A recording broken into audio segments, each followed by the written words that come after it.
Hello, everyone. Welcome to Thinking Twice, the podcast or webinar sometimes, where we slow the hype and examine first ideas more carefully. With today's guest, we will be focusing on what actually changes how software gets built and how companies operate, especially enterprise companies. I'm David from SecondThoughts.ai, where we design practical intelligent systems for your data and turn that insight into assigned, tracked, and accountable outcomes. Joining me today are two very special people, Jay Berlin and Bo Rogeri, whom I've known for quite a while, quite a long time. They are co-founders behind P6K.ai. I'll give the secret out. P6K is actually playbook, if you extend out the number six there. P6K.ai, remember that. They're both longtime platform architects going back to the deep roots in the original ServiceNow Glide platform. As a matter of fact, all three of us are early employees in that company, and we bring with us the experience and the customer conversations working with enterprise companies to deliver enterprise-level platforms. So today, Bo and Jay have created this new company called P6K.ai, Playbook AI. And I'm very interested in what they have created. Hi, Bo. Hi, Jay. Hi, David. Good morning. So, morning, afternoon. So tell me, tell me more about P6K.ai and how did it come about? Should we flip a coin for who goes first, or Go ahead, but you can start. I'll fill in the gaps. So, as David mentioned, the three of us have been, friends for eons. And we're all early, ServiceNow employees, when it was called GlideSoft. And so naturally we're all very fascinated and, interested in enterprise software, be it IT, field services, anything that's enterprise related. So, I get excited, we all get excited on, trying to continue to solve enterprise problems at scale. And kind of been in the industry for a long time. So as AI came along, the LLMs came along, it's just a different way of thinking. So, Jay and I were pretty excited and of how we can use kind of the newer technology, apply it to the things that we've learned about enterprise, and basically just try to make, the world a better place. Yeah, I think that one of the things that we, coming from the platform world, always been interested in building platforms and application generators and these types of things. And AI was just a huge leap in that area.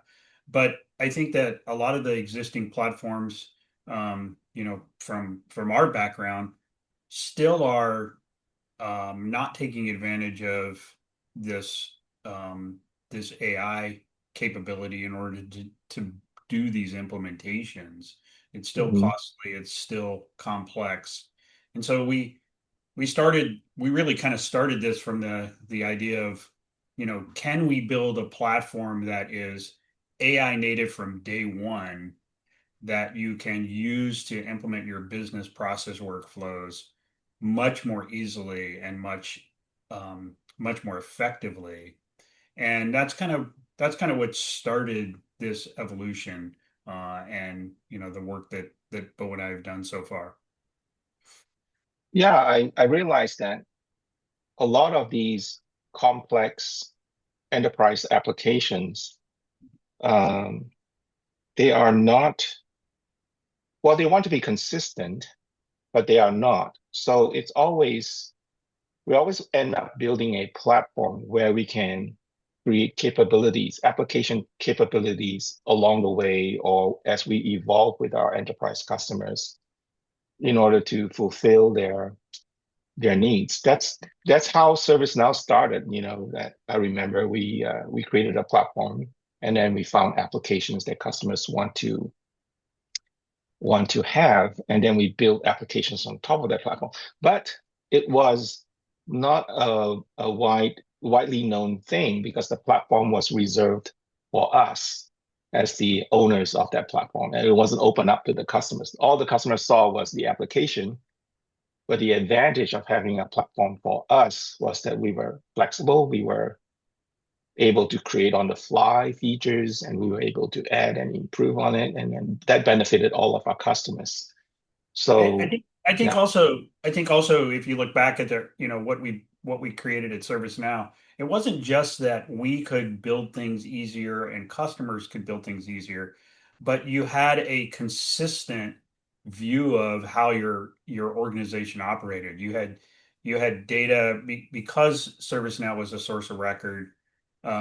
You could share data between these applications. You could they all looked the same. The UI worked the same way, and as a result of that, you got a lot of benefit to the organization from training, from development, from using that capability that you don't necessarily get from trying to tie a bunch of separate applications together. it essentially became like a force multiplier for the engineer, being able to have the same consistent interfaces to add on features and tag on capabilities, expecting the same architectural consistency in the platform for any application that gets born out of this platform. Right. Yeah. Yeah.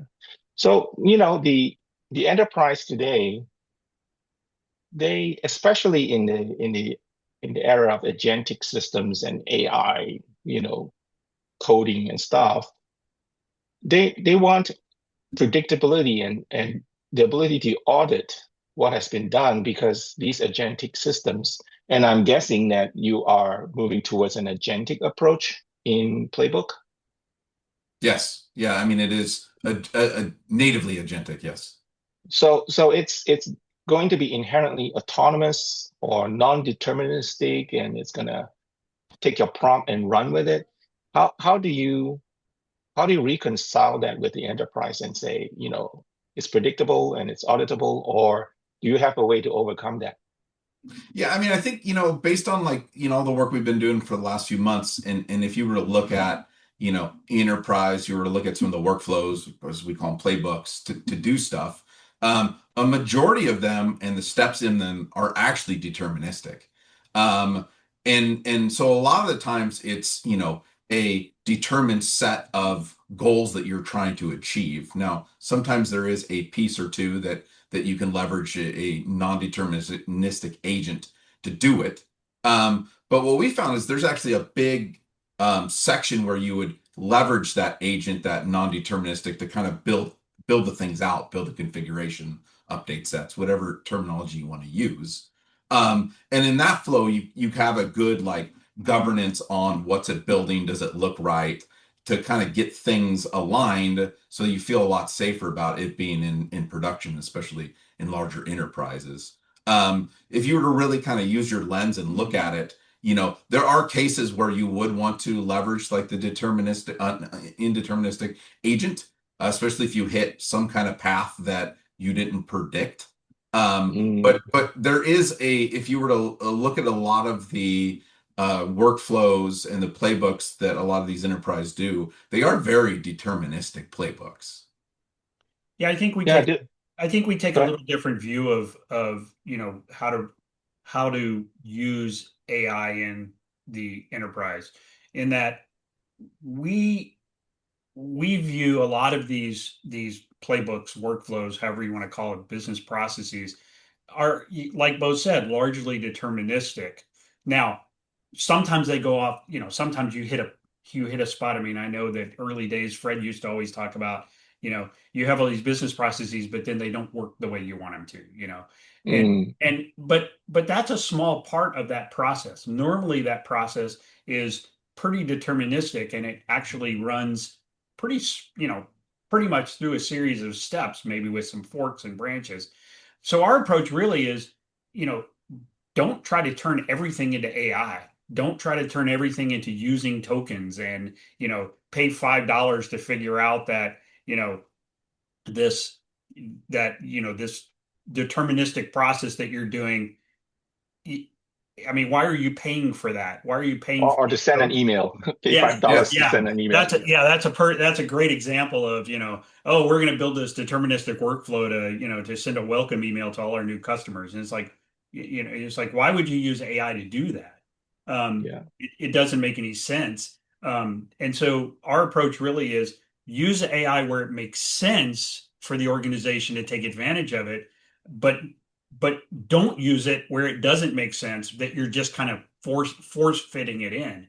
Um, we see this with a lot of new technologies. You just, it's a hammer, so everything looks like a nail.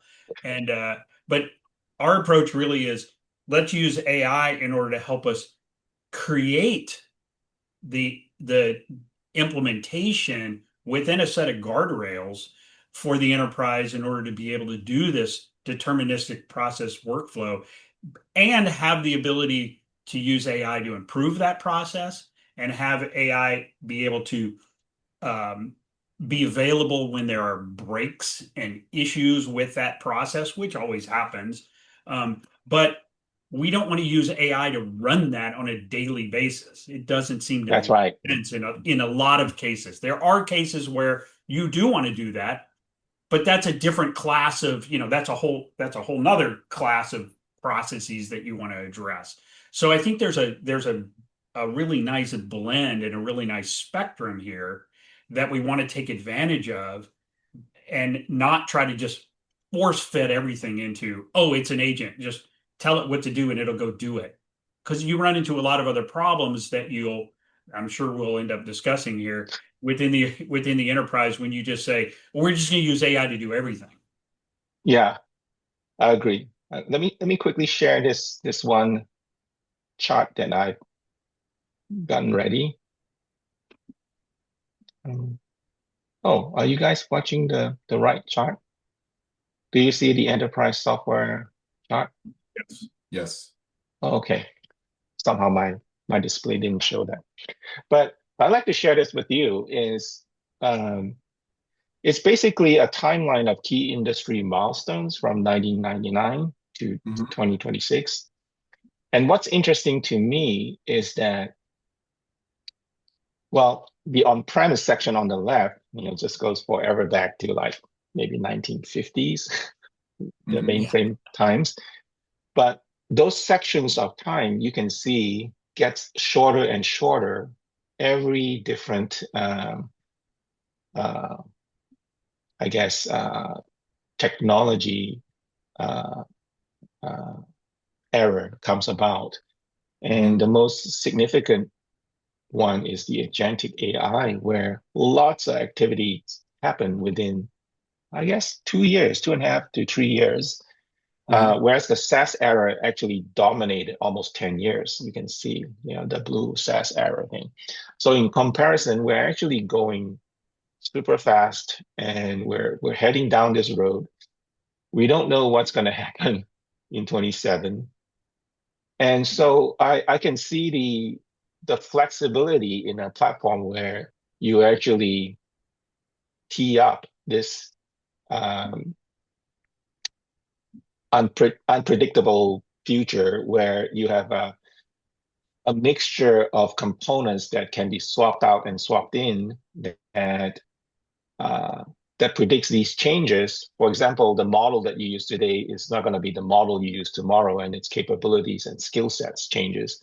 How Exactly. does that change for the platform, right? Can Mhm. you uh, can you expand on that a little bit to how do you anticipate these changes coming so quickly, and how do you survive those changes when you're building a platform like Playbook? Well, I think that's like the kind of whole, the essence of a platform is to stay as fluid as possible, right? So, and be able to move as fast as possible. So, and I think it also kind of goes into what you were, the last kind of, question that you had of being indeterministic. Because when you have a platform and you have a bunch of, pieces of that platform, tables, columns, components, like, kind of, self-described metadata, your Security. security, you're kind of, you have all the pieces that are well defined. We like to use the term platform physics here, which is basically saying you have a subset of things that you're allowed to do in the platform, and you're not allowed to do anything out of that. So when you have that type of like platform physics and you're laying on the whole, LLMs, the agentic, the tools, the skills, all that stuff, it really helps it more into that, not necessarily deterministic, but you're getting more into the area where it's a little bit more predictable, because it's not like it's, hey, you have this clean slate, just go and randomly write this, React component. You're kind of defined to, here's the API, here's the components, here's the things that you could do. But that also, to kind of your question, that also allows you to add more of those parts on quickly. So as things progress, you can add more of these, plugins, more of these components on top of it, be it an input, or a box on a page, or a new, integration. When you have a good solid platform, adding those things, especially now with an LLM, is you can stay ahead and you can move just as quick as the technology progresses.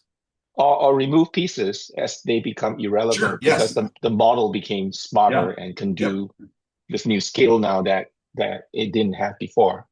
Absolutely. But I think that, I mean, our feeling is that at the at the enterprise level, there are a set of building blocks that you still need.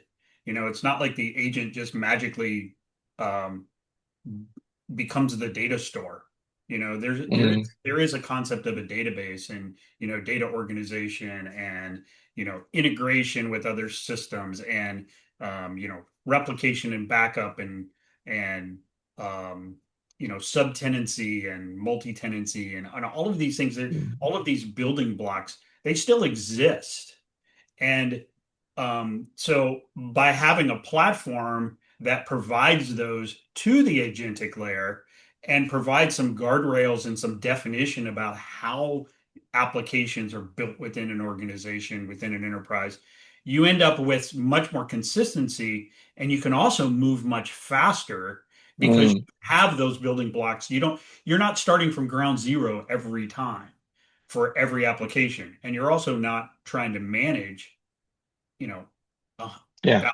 a thousand applications that have gotten just, released in the wild in your in your environment. So we think that, being able to move fast is a function of having the right pieces underneath, as well as, using those pieces in order to be able to move fast. So do you see Playbook helping customers move fast in the onboarding and the definition of business outcome timeframe, or the runtime, or what do you replace? Do you replace the consultants or the contractors that come in that onboards a customer, and now the customer can do this all using an AI assistant kind of a fashion to do that? I'm I'm Yeah, yeah, yeah. I mean, very interested in what you're doing yeah, there. I mean, I don't think you're ever getting rid of those consultants, right? Because I think when you actually get into and working with a lot of these large enterprises, there's very, complex requirements, right? There's a lot involved. Now, I think, there is a subset, kind of what Jay was touching on a little bit, a subset of things that every business does, right? There's a set of objects, like you have people, you have locations, you have tasks. Like, there's a subset of things that, if you were to look at any enterprise application, is going to have those in some shape or some form, right? I think the important piece of a platform, the ServiceNow, all the things we've done, is we've done a good job at kind of giving those to you, especially from a SaaS standpoint, so you don't necessarily have to own and worry about those. And then, they continue to be maintained, and then you just put your little secret sauce on top of it. Well, not your little, but large secret sauce on top of it. That usually does involve, consultants and people working with you. I personally think things like the, forward deploy engineer is, kind of seems a little bit backwards. Now, I understand it if that, FDE is helping you more like the business process, your context, those types of things. But if they really start getting into like writing a bunch of lines of code with a bunch of LLMs, it just seems like a lot of stuff that these companies will now be taking on, especially from a governance standpoint. And I know a lot of Yeah. companies are being forced to implement AI, especially from the board, and really making, sure that they have it integrated at all different levels of the organization. But at some point in time, you gotta kind of look at what your company does as a company and say, well, we're not really a software company. Obviously we need to do software things. But so, kind of to bring it back in, there is like a subset of things like that we've always got from SaaS software that is nice when the vendor provides those to you, so you don't have to take on ownership of those things.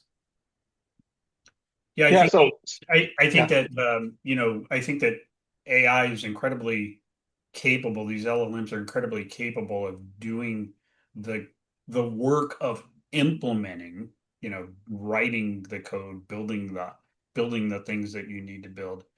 But there's still a layer above that that requires, what do you want to do? I mean, they're not going Right. to necessarily tell you this is how you should run your business.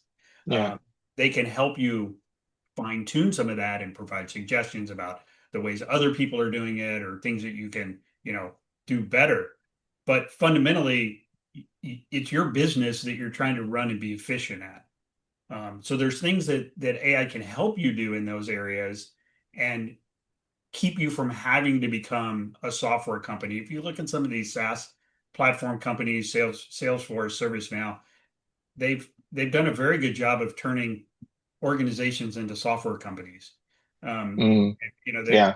these companies end up doing a tremendous amount of implementation work on them, software implementation work. A lot of times the implementation cost is more than the software itself. Absolutely, Exactly. yeah. Yes.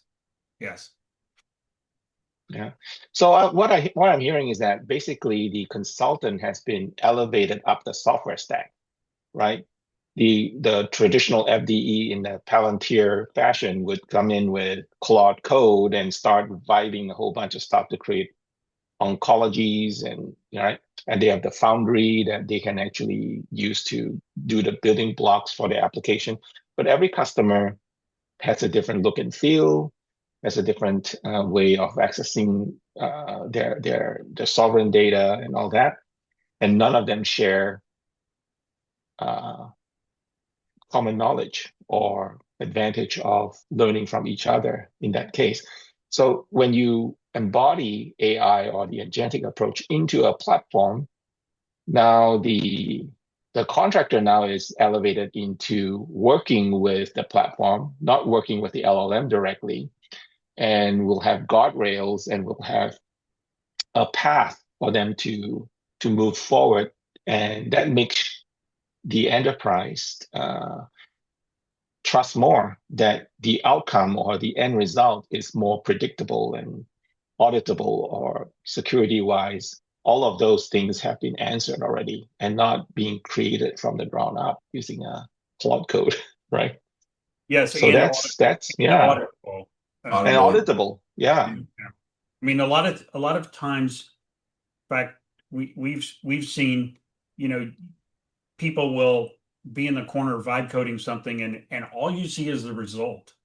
You don't see what correct. led up to that. You don't see, the thought process and the intent that went into how did you get there? Because it's so easy now to start from. And in fact, I think that, a lot of this agentic coding has kind of inverted the way people think about building software. You Hmm. don't spend a bunch of time doing, you know, mock-ups and, this, here a bunch of design work up front. What you do is you kind of prototype in code and so what ends up happening is you don't get the history of that. You don't know what the person in the corner that was doing all of this, how did they get to where they are? So you don't Yeah, have a full understanding of what are they trying to accomplish? Mhm. everything happened in 10 minutes. Yeah, Yeah. exactly. So, Yeah. so that's a great point, right? Because, we are veteran engineers. We've been Mhm. coding most of our lives.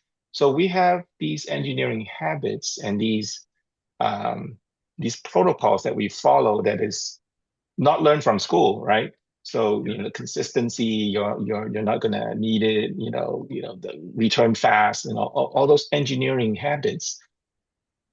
Now that now that these consultants are promoted to using prompts to create code, are we losing some of that? And are you addressing that area where the engineering habits uh, fail to transfer cleanly into a reliable agentic framework to produce good code? Yeah. Yeah, I mean, I think some of that stuff goes back to like, when I say we have platform physics here, right? So, you're still kind of, the consultants are still, able to write the prompt on what they want to achieve, but the pieces that it's using are kind of the components and all the platform physics that we provided. So I think you get, a lot better results because we already thought about it, I mean, because we'll sit and we'll ponder and we'll think about how to architect something for days and weeks, and then we'll expose it. So the thought process is then when you're writing that, the prompt to customize the software or do something, you're leveraging kind of all the thought process that we already did, right? So Okay. I think there's definitely times where, just LLMs in general and prompts, as they say, garbage in, garbage out, right? So, you can't just, well, technically you could write one line and say, hey, create me a CRM, and it will do that, right? And it's probably going to create a CRM that is functional and it looks good. But I think often when you start actually using it, you realize there's a bunch of holes in it. And that's because you just used one prompt to say, create me a CRM. But a lot of us, like me, you, Jay, who've been doing this for, 20 or 30 years, know all the little pieces that you need to do, not only to build a CRM, but to build a CRM for a large enterprise, right? It's different than a CRM for maybe a small mom and pop shop. So I think when you start, to wrap back around, like by using the platform physics and kind of providing the platform with that like baseline of functionality, Mhm. it's a lot easier to kind of get closer to your mark if someone were to go in there and say, create me a CRM, because on our platform physics is going to be like, oh, they want to have leads, they want to have, opportunities, and oh, I already know what the physics is because that's going to be a table and some columns and some workflows and stuff like that. Um, So it's kind of like a fine-tuned plot code, but it's fine-tuned with the correct behavior that a software engineer would take and build in some assumptions on where things are or how to go about creating certain software components. Am Yeah, I I think am I right in saying that? yeah, I think that's a good way to describe it. And I think that also one of the things that we've done with P6K is you don't go from prompt to code. Mm. That's not the process. You go from a prompt to a plan, you refine that plan, then we create Uh, specifications and extract knowledge. And we actually carry within there, within the organization, we carry a knowledge base and specifications, and then mm, the artifacts, the actual code, the objects that we're creating, whether that's components or tables or security rules or whatever you need to implement in order to support that plan, those become those actually generated from those specifications. So you actually have a trail of we started with this prompt, we obviously went through refinements, we capturing all of that. But what you end up with is you end up with a set of plans or tasks that you're creating. And then from there, you actually go through the process of generating the actual P6K artifacts, the objects that we're using to implement your plan and make adjustments to those as well. So you don't end up with, oh, where did this thing come from? yeah. You start from tracking all of that through that process and abstracting during that process using AI to extract from that process the organizational knowledge that you need in order to manage that knowledge base, that institutional knowledge for your organization about how you do things. So that gets captured along the way. And and of course you can actually create those on your own, those knowledge, that knowledge information. Oh, okay. That is Enhance the proprietary to content. your company. Okay. Yes, exactly. So Yeah, because essentially, everyone who works on P6K will be promoted to a senior software engineer because it gets all the advantage of the senior software engineer You're going to cost behavior and us idea. you're going to cost us a lot of money here in yes. salaries. So Hey, Well, our jobs are yeah. ended like 5 years ago, okay, as coders. Well, I mean, I think I mean that's an interesting statement there, and I think that we have heard that statement and saw that statement even in the service nowadays, early service nowadays, because right. we would always use the term citizen developer, right? And we really enjoyed empowering people, on the Now platform to be able to do things that they wouldn't normally be able to do, right? So, and didn't require much coding, even though you'd always add workflows and business rules, you ended up coding anyways. So I think that pattern still exists. It's just a lot more easier to do it now with the LLMs. So you can enable people to do and automate the things that they do every day without having to be a developer, right? Without having to really like figure out, oh, what do I need to do here? Who do I need to hire as a consultant? What's the workflow? Like all those, they really could just focus on what they want to get done, their playbook, their workflow, and then have the LLMs and the agent help them do that if you want to. You don't have to though. And then continuing to evolve your process and your business over and over again, right? Because that's kind of if you look at anything That's AI what's important. or LLM, everything's a loop. No matter what you do, Yeah. you always are grabbing it, doing something, piping it back in, whether you're doing an agentic loop or Yeah. whether you're continuing to make your business better and better. All of us, we've seen this before. Not all citizen developers are created equal, right? Yeah, On Exactly. Yeah. platforms. Yeah. But yeah, now they have a fighting chance of being better citizen developers because the agentic framework that you have actually helps them create good code. They don't have to be Right. good programmers to create good code now, right? yeah. So as a result, I'm just going to be a devil's advocate here. So when that happens, let's just say, somehow there's misconfiguration or a bad Claude drop of an Hmm. LLM. The agent generates or creates something that is malicious on the production side, right? Hmm. Who is accountable at that time? Because they just upgraded and it's certainly doing something bad.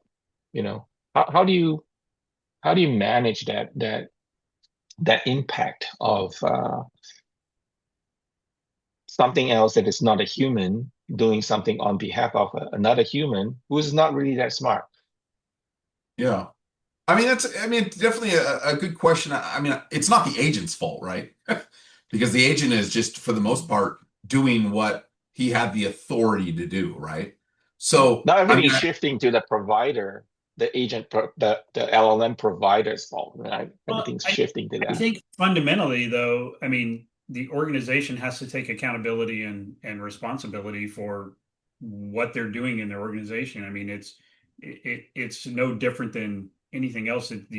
Fundamentally, it's the organization that's responsible and has to be, has to do things properly and has to make sure that things are reviewed and, it's not just a matter of just letting these things loose, just like let your you wouldn't let your employees lose to make all kinds of strange decisions without some policy handbook. And so, it's easy to say, well, that's not my fault. I didn't do that. But that doesn't really help the organization deal with the fact that something went wrong.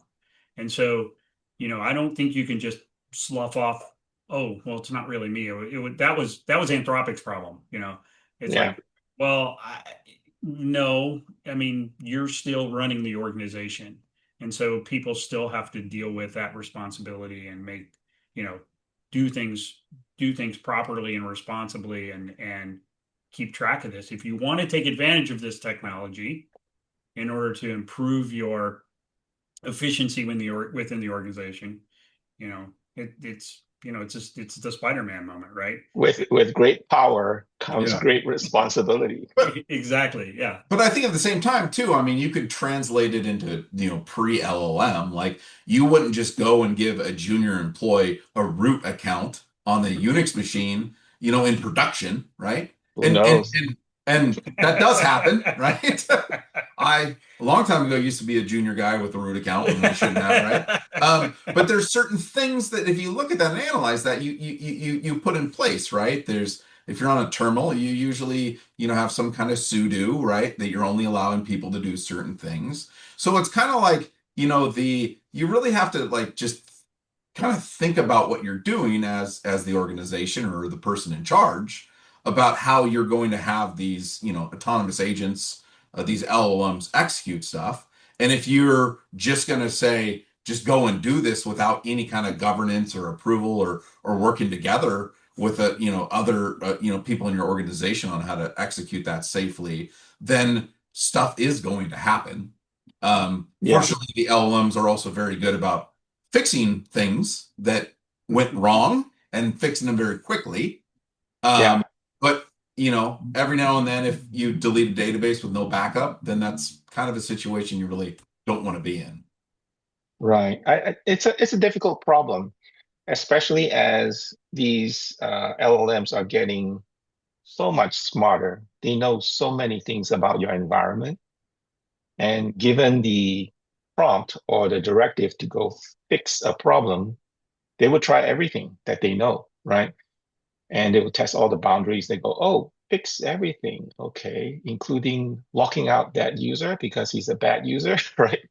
Yeah. So those kinds of things it's a difficult uh, thing. And I just feel that some moderation of usage, or like Jay was saying just a few moments ago, the ability to decide what code is run by what LLM and not even, right? Just produce code that runs by itself without any LLM Mm-hmm. interjecting in there. Finally, Yeah. have a fighting chance on a platform. If you don't have Yeah. a platform and you Claude code the whole thing, it will decide what's best for you. Yeah. And not only that, I think that if you're just kind of vibe coding all of these apps, there's no security infrastructure. I mean, you can create that, but you're creating it for every time you do that.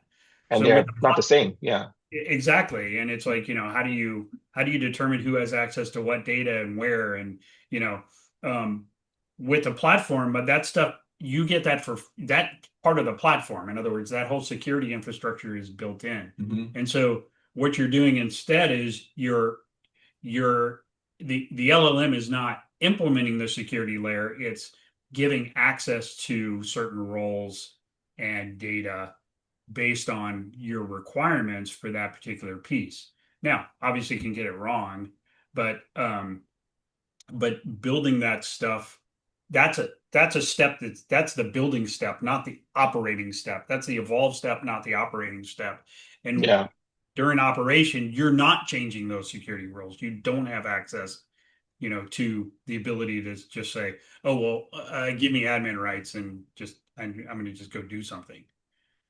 Yeah, it's not just that, right? Because treating a very smart human employee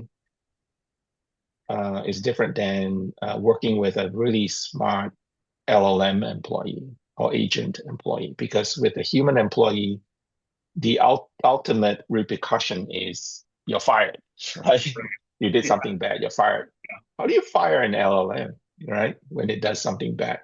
yeah. So The we've incentives, come, are, the incentives, and the incentives and punishment are quite different. yeah, yeah, or non-existent, right? Because Yeah.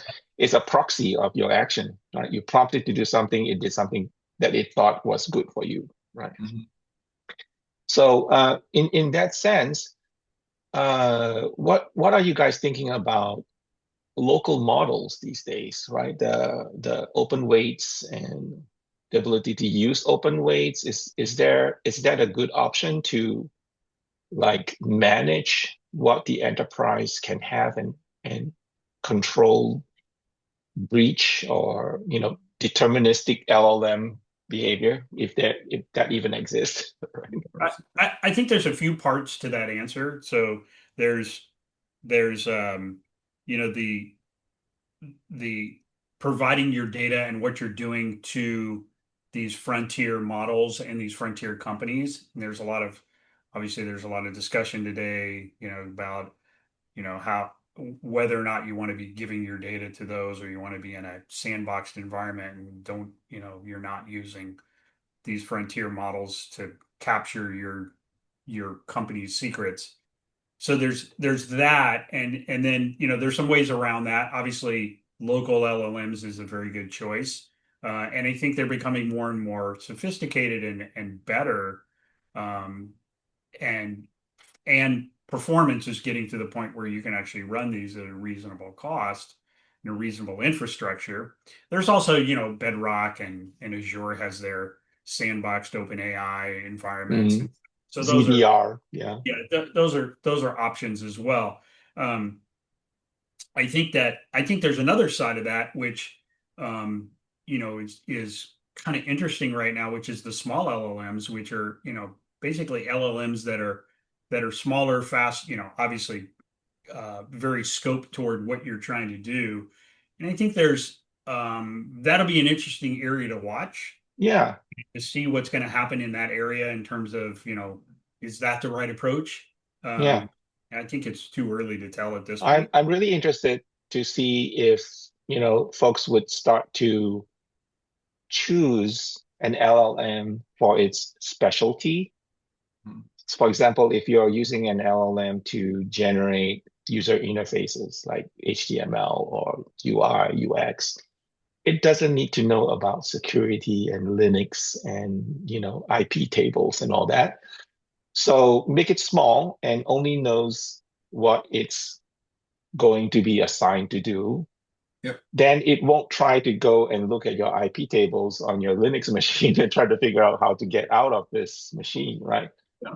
So I think maybe that's the way, but having the flexibility in the platform to choose who does what, it's just like hiring, right? When you're Yep. hiring an architect, right, you want somebody who knows everything about the platform. But when you're hiring a junior coder, or we used to hire what UX engineers and UI and back end and front end engineers, right? So that would probably alleviate the concerns of, is it going to try to break out of my system and delete my database because it knows how, right? If it doesn't know how, it won't do it. Yeah. Well, I mean, I think a lot of that stuff, if you just look at it like high level, it's like modularity is always a win, right? So if you Yeah. like even go back in the early days and you had like a C program, it's like, yeah, you can write 10,000 lines in one .c file, right? But no, Uh-huh. you do includes, you have like libraries, right? And even in this day and age, it's same thing goes for, the LLMs in the context, right? And even like the agentic loops, it's you're not feeding it this massive amount of context just to start out with, right? Your Mm. agents.md isn't necessarily this, it shouldn't be a very large file, but it should have pointers to other things to when you need to get more context or more knowledge. So I think Hmm. naturally the SLMs will be the same way where, okay, you can have an LLM that has, like you said, a massive amount of information about, how to build a CSS file and then also, how to change the disc brakes on your car, right? But at some point in time, it's like, okay, if the option to say, oh, I'm just going to do some CSS, I'm just going to use this small thing for CSS, just seems Yeah. like it's going to be the winner in the long run, just because that's how inevitably in technology that how we do things. It's safer. It's safer, right? Yeah. Because it's uh well, it's safer, but it's not 100% because you can't look into the weights and go, do you know how to do SSH, right? Yeah. You cannot really know. Yes. So wrapping up, right? For a technical or business leader, right? Today, what is the single most important practice or mindset that you would recommend as they begin to work with these agentic platforms and agentic frameworks today? I mean, what would you tell a leader today? I mean, I think there's a couple things that I think I would tell a couple things that I kind of worry about. So, Hmm. it's in the area of we all have these LLMs, we all have AI, everyone's going crazy, right? And they're just building a bunch of stuff. And I think like a lot of us should just take a second to think about what we're building, what we're gonna own, and if that's actually what we want. Because I think Hmm. it's, if you were to use any of the frontier models, all these LLMs, you could give it a prompt and you could build anything you want, right? And I think it's really easy to make progress, very fast progress. And we're talking minutes, not months, right? But there's devil in the details. So a lot of these LLMs, a lot of these building these stuff, I've seen a lot of people and a lot of friends of mine have been very excited because they built all this stuff really fast. But once they actually start trying to use it or get it into production, they realize that building it wasn't the hard thing. It never was the hard thing. It's Yeah, the other little pieces that you have to know. And yeah, I mean, this is a lot of stuff is tribal knowledge. It's the stuff that we know that we've been working with enterprises for 20, 30 years that we just inherently know what the steps you got to take, what do you have to support it, all those things. I think when you're just being a prompt warrior, like you just kind of need to realize that writing the prompt and generating the code, you're really just 10 or 15% there. You're not 90%. yeah. I, You I, know, I like the title prompt warrior. It's right up there with yeah. token Yeah. maxer. Yeah. But and the other thing too that that again is the whole like, governance, right? The whole like, well, what did you build? Who was involved? What was the approvals? Like to a certain extent, like, going back pre LLMs, like working at, ServiceNow and other companies, like, there's a standard development like methodology you follow for building software. And yes, it Mhm. slowed things down, but you'd have scrum meetings, you have tasks and all those things. I feel like this day and age, people are just like, let's not worry about that right now and let's Yeah, just go. But at the same yeah, time, it's like, well, you're going to have to worry about that at some point in time, especially from an enterprise. And you might realize, we just spent 6 months building this and we're going to have to throw it away because we didn't focus on any of those important things that we needed to focus on to get this actually in production in enterprise. Yeah, I think that's a really good explanation of what kind of needs to people need to be aware of. And it's like I think that some of these organizations are going to wake up, you know, a year from now and find that they have, you know, 1,000 of these little apps running in their yeah, organization that are leaking data and not yeah. backed up. And I think it's a similar, if you look back at the spreadsheet, when the spreadsheets came out, it was Hmm. incredibly revolutionary. It gave a lot of people the ability to do a lot of things, programmatically, that they couldn't do before. And but all of that stuff was, very, it was like blinders on. It was like, okay, I can build a spreadsheet and I can build all these formulas and stuff and, build this complex, modeling system or whatever. But if I leave the company, there's no way anyone else is going to be able to use that. And so you have all of these little personal, and you could think of a spreadsheet as an application, these personal applications that people were building that couldn't be shared, that couldn't be backed up, they couldn't be managed. There was no versioning, there was no, if you deleted the file, well, you're kind of done. And so companies and people within the organizations rely heavily on these things, but there's no structure around it. And so I think that AI is very similar. It's just you can build that spreadsheet a lot faster. So It's happening again, right? yeah. We've seen that SQL when people knew how to do SQL, everybody was doing SQL, and then it was unmanageable.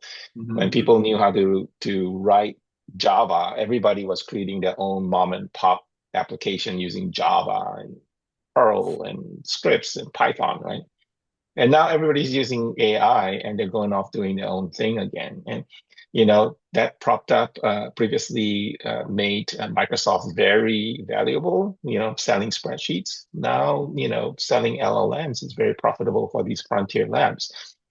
But I think It's this, just a, this, it's just a tool though, which I find it is. fascinating. If you Right. really A think lot of about people like, don't see that. If you're not a yeah, software engineer, you go, it's just a tool, right? yeah, The non-software engineer goes, this is magic.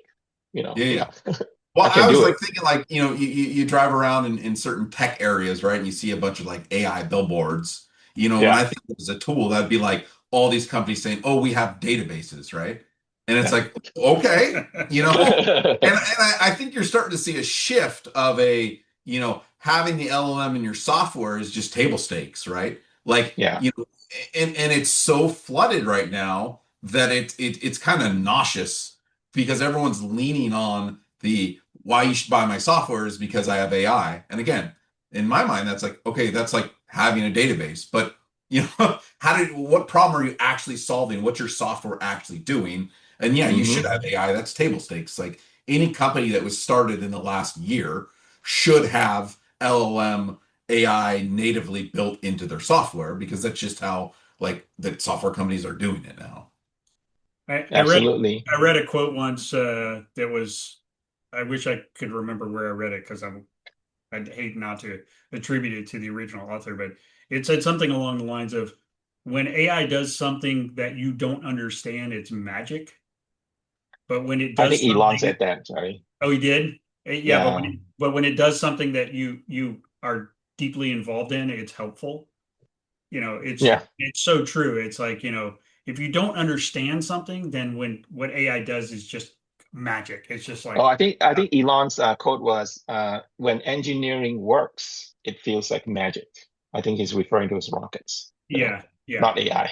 This was talking about specifically about AI, and it was just, Yeah, if it's doing something you don't understand, it feels like magic. And I think absolutely. that's and to us who understand this, it's incredibly helpful. It is amazing what you can do with this stuff, but it's a tool and we need to use it such. Well, thank you for a magical time, Bo and Jay. We're coming up to the end. Any last words before I put out a banner for our audience? No, I mean, we appreciate the time, and Yeah. it's always great catching up with you, and look forward to the next time we talk.